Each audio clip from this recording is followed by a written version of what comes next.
తెలిసిన తర్వాత మిలిటరీ వాళ్ళంతా ఎక్కడైతే తను ఆటం బాంబు వేయాలనుకున్నాడో ఆ ప్రాంతాలను వెకేట్ చేయిస్తున్నాడు. ఈ ఖాళీ చేసే పరంపరలో ఒక ఇంటికి వెళ్ళారు. 80 సంవత్సరాల ముసలావిడ అప్పుడు దాకా ప్రార్థన చేసుకొని ఇక పండుకొని నిద్రపోతాం.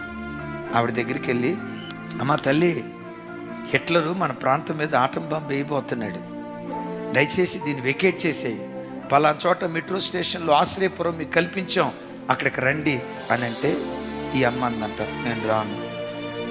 అరే ఎంత ప్రశాంతంగా పండుకున్నావు, నీకు అసలు ఎట్లా నిద్ర పట్టిందమ్మా అని అంటే ఆవిడ అందట, ఒక ఆయన నా కోసం మేల్కొని ఉన్నాడు కాబట్టి నేను ప్రశాంతంగా నిద్రపోతున్నాను అందంట.